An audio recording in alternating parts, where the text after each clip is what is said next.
Welcome back to Let's Talk More Do podcast. I'm your host, Lamar Griffin. Today's episode is sponsored by the Hybrid Creative Pro Bootcamp. Shelby, you want to learn how to be a photographer? You hop in the Hybrid Creative Pro Bootcamp. Today we have on the podcast Shelby Harris, one of the most athletic human beings I've ever met. And that's no cap. Like, if you see this dude, he's a very large man, but they say he got the best hands in the league, you know what I'm saying? I don't want to talk about football to start the podcast off. Shelby also has a podcast called Shel-Shocked. I want to talk to you about being a fellow podcaster, running your own podcast. Talk to me about just, podcasting in general, why you like it, kind of why you started it, and what direction that you want to take your podcast to. Podcasting, I look at it as a way to get your foot in the door, for what I want to do after football. I want to get into radio. I want to, stick around the game and still just be able to, report on it and talk about it. And for me, it's just a way to, get some practice and you kind of just get your name out there as somebody who has this set of skills. And, when I started the podcast, it was more of I wanted it to be more of a fun, a way to get to know me, a way to get my views out there of not just sports, of everything, of, current events that's going on.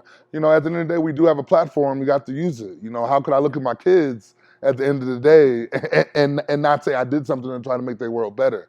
But the one thing I will say, though, is where the direction of my podcast has gone, and I never intended for it to be a local podcast, a Denver or a Seattle. My whole thoughts on it was I wanted to always have more of a national, just you could have fans in Little Rock, Arkansas, or or you go to Oxford, Mississippi, you might have some, so just make it that it's something that anyone anywhere can listen to it. And that's the one thing I feel like I want to change when it comes to my podcast, because I'm kind of at the point where I kind of just want to blow it up and start all over. Yeah, just blow the shit up and just start all over, because it's I feel like it's gotten away this last, and I granted, with the trade to Seattle, I feel like it's gotten away from really what I've wanted it to be, and it's supposed to be more of a conversation. Right. And I feel like it's gotten to more of just interviews, and I just want the dialogue to be more open and to be more real. And and it's not, and sometimes it's including maybe having two guests, a panel, of people to talk to where you can really get the point across by the end of the episode. I like that, man. And let's go right into that. So if anyone's watching this podcast right now and they're already a fan of your podcast, what can they really expect from you? Because of course you got a million different things going on, but like you said, you want to be in the podcast space, you want to run a show. If someone was going to listen to your new podcast, what should they expect from you? Just pure Shelby. Realness. Yeah, But at the end of the day, when I say realness, I'm not saying I'm always right. It's my truth. I feel like everyone has to really, I'm never going to say that I'm right about everything, but it's my opinion on stuff. And I feel like it's going to be an educated opinion on a lot of things, but then also it's going to try to, bring awareness to certain groups of people who are being alienated or being unjustly treated. And I feel like that's the least that, I can do, just as a person is to try to help out somebody else. Yep. So I'm going to try to stay away from football as long as I can, even though you're a fantastic NFL player. But I feel like you talk about that all the time. But I'm a girl dad. You a girl dad. So we're going to talk about girl dads. Rest in peace to Kobe. Talk to me about being a father. Your daughter's a phenomenal softball athlete, and I'm not just saying that. I get to see some of the stuff that your wife and you post on her Instagram about her doing her stuff.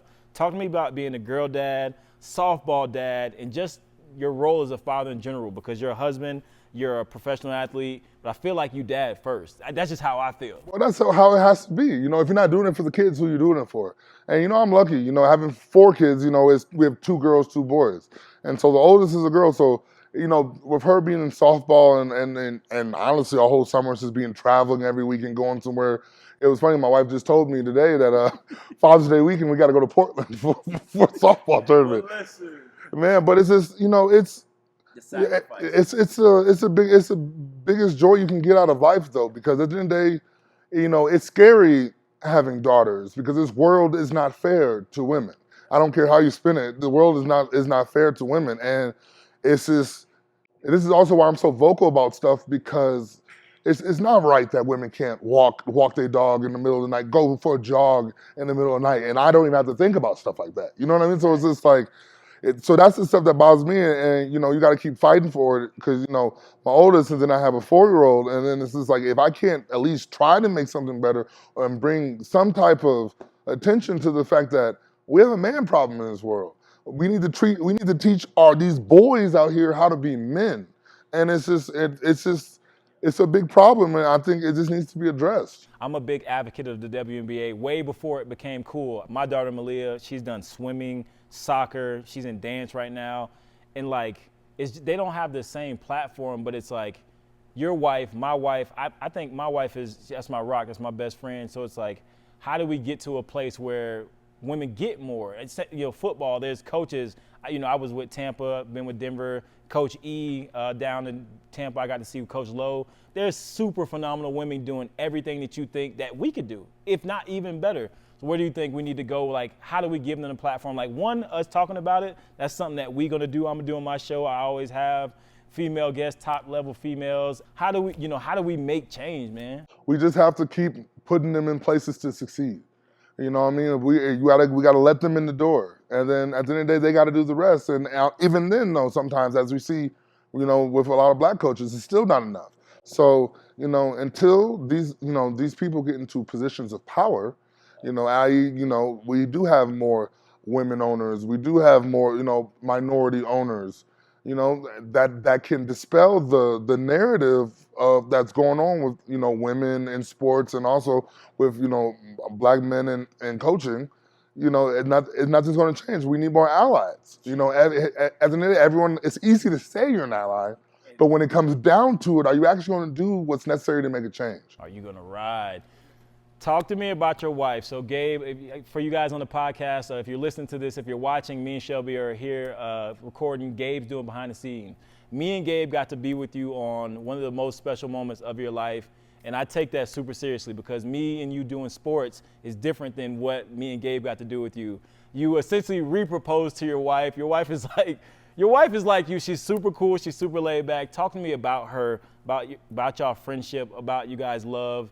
On your podcast, I heard you say that she's your support system. I've gotten to meet her. She's amazing. Just talk to me about what it means to have a queen to a king, essentially. Man, honestly, I wouldn't be here today without her. You know, if I think about it, my second, so I was on practice squad pretty much my first 2 years, bouncing back and forth. I was active for 3 games my first year, I was active for 8 my second year. And then my third year, I wasn't on a team. I got cut going into OTAs from the Raiders, and then I was off until Memorial Day. I remember because Memorial Day happened, and the next day they called, and and then I got signed to the Jets, and I was there from then until the end of camp. And then back then they used to have 2 cuts. You know, I'm old, so they used to have 2 cuts. I've been around. They used to have 2 cuts. They used to have one to go to 75 and another one to go to 53. And I got cut at first, or the first 75 cut, and then. You know, I go home and I had a great preseason, I thought, and I have a workout with Seattle. So I had a workout with Seattle. And I tell the story all the time, I think it's funny. So then I had a workout with Seattle. You know, I go up there to go work out, my back locks up. You know, and, you know, it goes out, and then obviously they don't sign me. And then, rumors, like, started going around that I was out of shape. I'm like, my back locked up. So then I wasn't on the team for 16. I signed week 16 to the Cowboys practice squad, and that was my third year in the league. And then I was there for 3 weeks, and then I got cut the week. It was the year they lost to Green Bay at home when Aaron Rodgers made that crazy throw to Jared Cook on the sideline. And I couldn't have been more happy. Like, talking about what? I was like, man, fuck this. I was talking about I was hurt. Like, I was like, because at the end I was like, man, I thought I was doing good. And, you know, and that's how it always is usually when you get cut. You never actually think you're doing bad. But, you know, because I got cut and they brought another DN in. And I was like, all right, man, screw y'all. So then I signed a futures deal with Denver that next year. And then, it's been a fairy tale ever since. But the whole thinking behind that, though, is that through all those hardships, there's been a couple constants. It's been my wife and the oldest. All the other ones have been born throughout the process. You know what I mean? The oldest, but that's the thing. It's like my wife and the 2 oldest. Like those are the constants. And really think about, like, I almost quit. And my wife was really like, you can't. Like, you had, like, it's a difference when you're actually good at something. Like, you were always going to be stuck saying, what if? And I'm just saying, like, so, and I know I'm not the easiest person to even deal with. You know what I mean? Like, I'm difficult, I'm stubborn. You are. Yeah, and for someone to accept me and to work with me, like, it's just, that's my rock. I love it, man. Talk to me about, so when we did the proposal, talk to me about you guys' relationship, why you did the proposal. You got an Instagram post about it. I put the Instagram caption of what you wrote, but basically you just wanted to show her just, your appreciation essentially. Because, when we first got married, we went and got eloped. We just went to the courthouse. And so, and there was no ring. There was, but we went and we got tattoos. We got our initials on our, on the ring finger. Y'all so y'all. Like that sound like you too, man. Yeah. So then for the reproposal, it was my way of actually, like, giving her, I feel like, a proposal that I always wanted to give her. And then also, I got her a new ring, and it was just like more of like an appreciation of, thank you for holding me down. Because obviously, that was after, I had signed the deal. And so I just wanted to, show my wife I appreciated her for, all the hard times. Let's jump right into it, the underdog story. I remember me and you guys saw I put the Instagram post out, Shelby disrespecting me in my house. I don't even know, he beat me the first time, and I was like, all right, 21-0. By the time I looked up the next time, it was 21-0 again, and I was just like, bro, you got to go. So we was going to do the podcast, but this man 21-0'd me twice. But talk to me about the hardships, because I mean, not your full story, but give the people, the listeners, because I said I didn't want to touch on football, but now we're into it. Like, you've been through a lot, man. I remember at one point it was you, Zach, and was it Mike? I mean, just the stat on just like the underdogness of y'all, like y'all whole collective group of what y'all been through. And, you don't got to give it all, but like, what have you been through to get where you at, man? Man, I know it's a story, man. It's a ride because, at the end of the day, like, a lot of stuff I did, like, early, like in college, like, I got kicked out of 2 colleges. Like, I got kicked out of Wisconsin after my freshman year, and then I played 3 seasons at Illinois State and got kicked out. And, like, obviously it's just me being stupid, but so already right then, I don't play football my senior year of college. I'm over here, I'm a waiter at an Italian restaurant called Biaggi's. And this agent just comes and he's just like, I don't know, but I feel like we might be able to get you a shot. And for me, I was like looking for anyone that could, shout out to Rilio, Master Antonio, because honestly, I always say this, like, even though he's not my agent anymore, I would not be here if he never took a shot on me. Because he instilled confidence in a kid that had none. You know what I mean? And so then, like, he's just like, yeah, I think we could. He was an up and coming agent. He's like, yeah, I think we could do it. So he sends me to Indy. I start training, and then so then I go to Northwestern's pro day, and I do that one, and I run good, and then I go to Illinois State's pro day. I don't do the 4 anything, but I ended up testing very good. And that's why I getting calls. And it's just like, oh, you might, you might not. I got a little sauce you might get drafted. And then I remember the draft day comes around. Obviously I know I'm not gonna be first 2 days. And then so I call, 7th round. So then I got 3rd day comes around, 7th round comes up, and so I'm like, all right. And then that's when we start watching. And so then I remember something popped up, and somebody went to high school with got drafted like 2 picks ahead of me. And you like, I know I'm better than this No, guy. and he was a DN. Oh. And I'm like, ain't no motherfucking way. I said, ain't no way. Ain't no way. But, obviously, like, now it's just me. I'm like, because you got to think he started 4 years at Stanford. So of course. It looked, on paper, Yeah, but like 2 picks later, 2 or 3 picks later, I remember my agent calls me, really, he's just like, I don't know, man. It's only like 2 other teams, but, I'm already getting a bunch of calls for priority free agent. And then instantly I look down. It's an Oakland number calling me. I'm like, hey, it's an Oakland number calling me. He's like, shit, hang up. He's like, shit, go answer this. You know what I mean? So I answered him, and then it was Reggie McKenzie and Dennis Allen, and all that. I'm just sitting there like, man. And it's like, we're about to take you. And then instantly, I just started crying because this was like, after getting in trouble so much and all the disappointment, I would say, that you don't constantly put on your family, and even like I'm talking about my high school tried not to claim me for a minute. Now that you know what I mean? Because honestly, like I went to school in the suburbs for football. Like I'm from the city of Milwaukee. I grew up in the city of Milwaukee. I went to school in the suburbs, and so when I went to high school with it, and this is also why my teammate getting drafted ahead of me was a thing too. It's because they were quick to try to drop me and then hype him. And and that's what always like was crazy to me. Is just because throughout the story, it's always been people that have been quick to try to doubt me.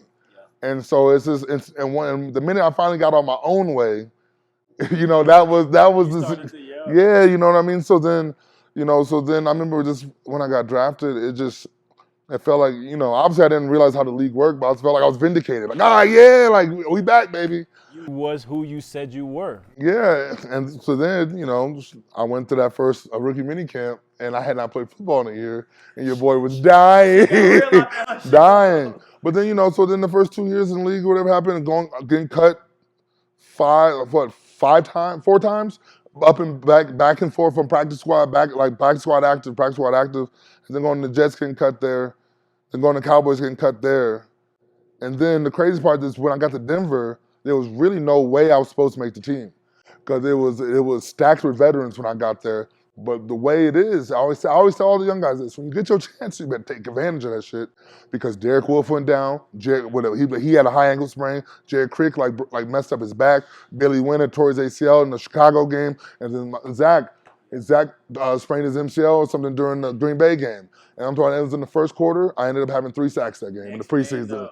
You know what I mean? And then it's been a storybooks like ever since then, because then my first game with the Broncos, I blocked the kick to win the game. No, Gabe got the coldest picture of you blocking the kick.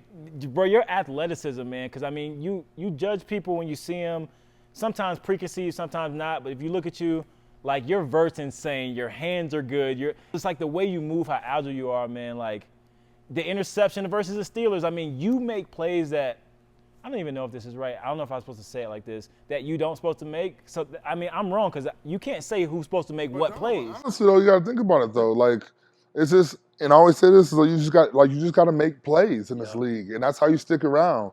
You can have 10 bad plays. You go out there and have 2 flash plays, I bet you stick around. And I hate telling young guys that because we need you to do your shit every play. Every play. But I'm just talking about, but that's the thing, it's the potential. Like, because every coach is going to think, well, we might be the ones to stop him from doing that dumb shit. And he can just flash. You know what I mean? So, it's just, the greatest part about it is, is that I'm still doing what I love and being around and getting to meet a bunch of great people and just living life. Like, because I always say it like this, I don't give a shit anymore because my life has been as bad as it could be. Like, shit. You know what I mean? Like, I'm happy as shit. Like, I'm living my dream every day. You know the struggle. Every day. I love that, man. So let's switch to some of this stuff, man. Creativity, art. You got, I said, look, the Seahawks just posted something with you with a nice jacket on. Where we come from, you from Milwaukee, I'm from Florida.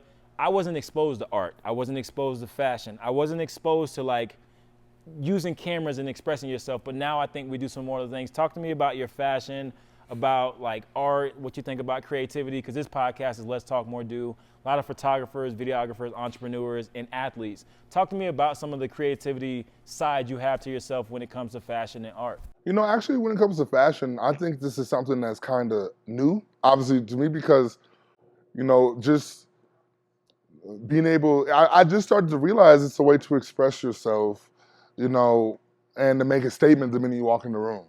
And I feel like, just growing up with not much, I'm taking whatever the hell I really could get.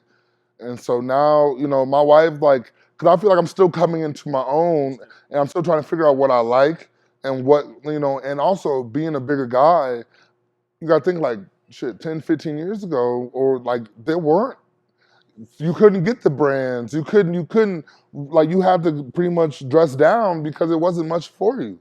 I remember for me, I always size 16 shoe. So growing up, it wasn't shoes. You know what I mean? So go back to the back of the rack, and even it probably wasn't. And that's the thing, you take whatever they have. And I mean, so it's kind of hard to dictate your own style when you're over here pretty much just taking whatever people have. And so now it's kind of just, I think it's fun trying to put stuff together. And yeah, I put some shitty outfits together. You know what I mean? Like I put some shit.